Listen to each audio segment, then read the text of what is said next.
वहीं इसी खबर पर ज्यादा जानकारी साझा करने के लिए हमारे साथ हमारे चैनल हेड बृजमोहन सिंह रघुवंशी हमारे साथ जुड़ गए हैं।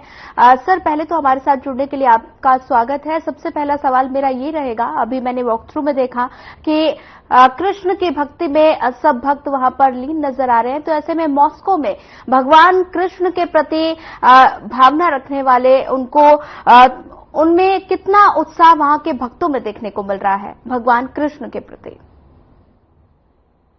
देखिए सुनिए, सबसे पहले तो मैं आपको बता दूं, अभी भारतीय समयानुसार यहाँ पे 12:15 बज रहे हैं यहाँ पे, और मात्र 2 घंटे के उपरांत आदरणीय प्रधानमंत्री श्री नरेंद्र मोदी जी पहुंचेंगे यहाँ पे।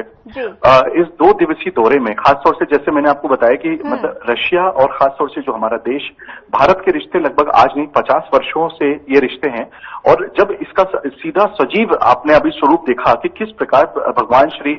कृष्ण को लेकर के, और जो भक्ति में आपने अभी जो विजुअल्स देखे, ये तो सिर्फ एक आप समझ सकते हैं एक नमूना है, लेकिन इस प्रकार से यहाँ पे जिस तरीके से रशिया का जो संस्कृति है वो भारतीय संस्कृति के साथ काफी मेलजोल होता है। यहाँ के जो लोग हैं वो भारतीय लोगों के साथ उनका सामंजस्य है, जो उनके प्रति जो उनकी भावना है वो बहुत ही पॉजिटिव है। अब आदरणीय प्रधानमंत्री श्री नरेंद्र मोदी जी के आगमन से पूर्व यहाँ पे आप सबसे बड़ी बात यहाँ निकल के आ रही है, जो भारतीय लोगों में जिस प्रकार का एक जोश और भारतीय लोगों में जिस प्रकार का एक उत्साह होता है, वो वैसा ही उत्साह यहाँ के प्रधानमंत्री के आने पर यहाँ के रशिया की जो जनता है, खासतौर से जो यहाँ की लोकल जनता है, वो उनके प्रति काफी उनके लिए उत्साहवर्धक है। और क्योंकि मात्र 2 से 2.5 घंटे के अंदर प्रधानमंत्री श्री नरेंद्र मोदी जी को मॉस्को पहुंचना है, ऐसी हमारे को जानकारी दी गई है। और उसके अलावा मैं आपको बताते चलूं, इनके 2 दिवसीय दौरे में तमाम ऐसे कार्यक्रम हैं जिसमें वो यहाँ के लोगों से मुलाकात करेंगे जो खासतौर से भारतीय रहते हैं रशिया में, मॉस्को में रहने वाले भारतीयों के साथ वो मुलाकात करेंगे। और एक बड़ी बात मैं आपको बताते चलूं, शाम को उनका व्लादिमीर पुतिन जी के साथ जो यहाँ के राष्ट्रपति हैं, और उनके साथ उनका डिनर है, लगभग शाम के वो डिनर किया जाएगा। उसके बाद से आदरणीय प्रधानमंत्री जी का कल जो उनका कार्यक्रम है वो काफी महत्वपूर्ण है, क्योंकि कल वो यहाँ पे भारतीय जो रशिया में जो लोग रहते हैं खासतौर से, और आपको पता है कि जैसे रशिया का यूक्रेन युद्ध के बाद से तमाम इस बात की अटकलें लगाई जा रही थी कि जो भारतीय रहते हैं रशिया में, उनकी सेफ्टी, खासतौर से उनकी प्रगति, उनका, क्योंकि तमाम ऐसे स्टूडेंट्स यहाँ पे जो मेडिकल की परीक्षा कर रहे हैं, जो अभी यूक्रेन में पढ़ रहे थे, उनको भी लेकर के ऐसे स्टूडेंट्स को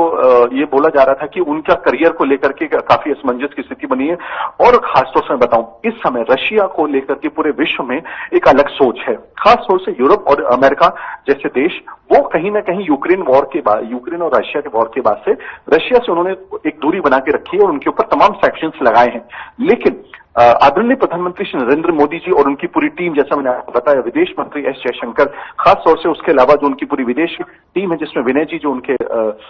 विनय क्वात्रा जो वर्तमान में विदेश सचिव है, उसके अलावा अजीत डोभाल जो राष्ट्रीय सुरक्षा सलाहकार है, और खासतौर से जो विदेश मंत्रालय के तमाम अधिकारी जिनको अभी प्रधानमंत्री जी ने अपने तीसरे कार्यकाल के बाद ही उनको किया नहीं है, ये पूरी वो टीम है, विदेश मंत्रालय की वो टीम है जिसको उन्होंने अब तक अपने पूरी तरीके से अपने साथ रखा हुआ है। तमाम मंत्रालय जो उन्होंने नहीं बदले थे और तमाम अधिकारी जिनको उन्होंने नहीं बदला था, उसमें विदेश मंत्रालय सबसे प्रमुख है। क्यों? क्योंकि विदेशी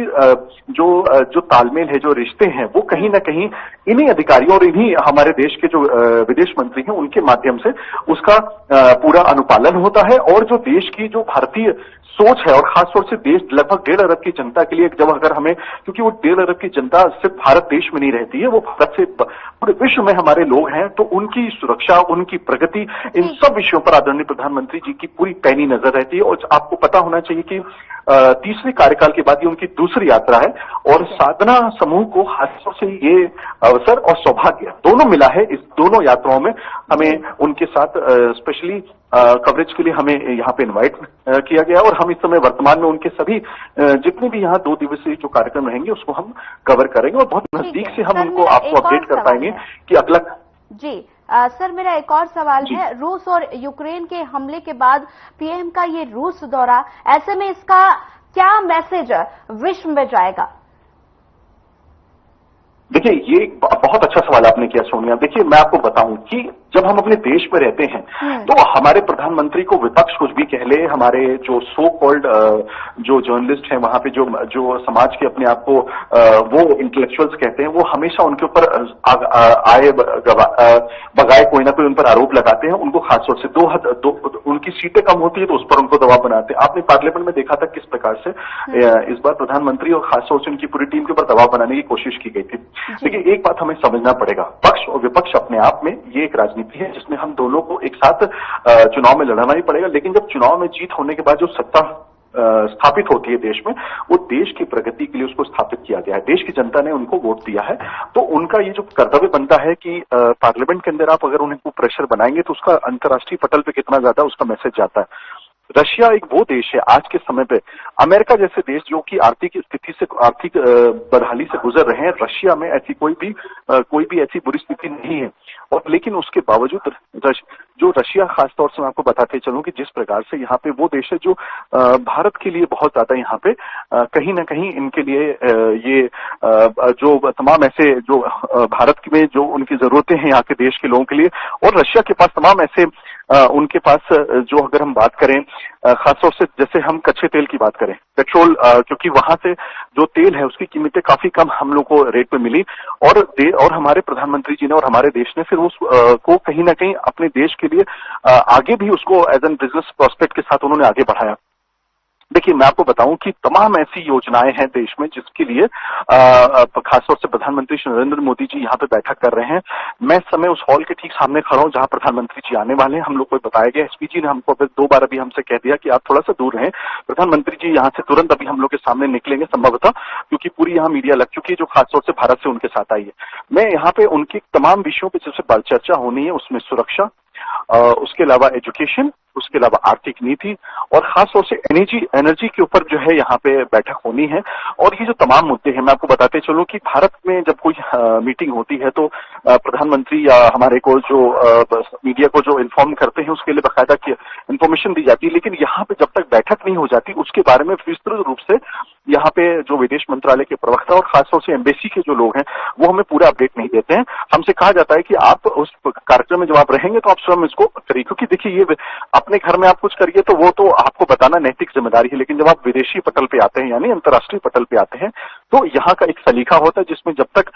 वो कार्यक्रम और आयोजन होते हैं उसके बाद ही आप उसको मीडिया को ब्रीफ करते हैं, खासतौर से यहाँ पे रशिया में। और मैं आपको बताऊं जैसा पूरे विश्व में एक स्थिति दिख रही थी रशिया को लेकर के, लेकिन यहाँ ऐसा कोई ऐसा माहौल ऐसा नहीं है, बहुत बेहतरीन माहौल है। और खासतौर से इंडियंस के लिए जो यहाँ की सोच है वो अद्भुत है। मैं आपको तमाम ऐसी खबरें भेजूंगा, लगातार आप उसको देखिएगा, सुनिए। मैं यहाँ पे अभी मैं रहूंगा यहाँ पे रशिया में और मैं आपको भेज सकता हूँ कि जिस प्रकार से भारतीयों के लिए सम्मान है यहाँ पे, वो अपने आप में इस देश के वो हमारे लिए बड़ा गौरवान्वित होने वाली बात है कि यहाँ की जो जनता है वो, अगर हम लोग अमेरिका के लिए जाने की कोशिश करते हैं, यूके में जाने की कोशिश करते हैं, लेकिन वहां पे कहीं ना कहीं भारतीयों को उस भावना के साथ नहीं देखा जाता है। ये जरूर है कि जब हमारे स्ट्रांग प्रधानमंत्री होते हैं और हमारे जिस प्रकार से हमारे देश की जो स्थिति मजबूत हुई है उसके बाद से हम जरूर कह सकते हैं कि हम लोग यूरोप और अमेरिका में भी हमारी पूछ बहुत मजबूती से हो चुकी। लेकिन मैं रशिया में इस बात की बात आपसे वर्तमान में बोलूं कि जिस प्रकार से पूरा विश्व इस समय खिलाफत कर रहा है रशिया की और उनके ऊपर सैंक्शंस लगाए गए हैं, लेकिन हमें खासतौर से भारतीयों के लिए ये आने वाला समय बहुत बढ़िया होगा। और जो रशिया के जो लोग हैं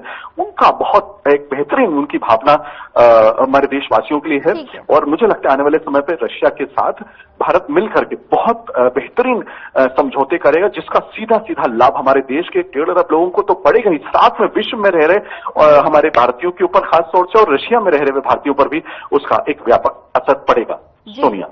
सर, पल पल की अपडेट देने के लिए आपका धन्यवाद।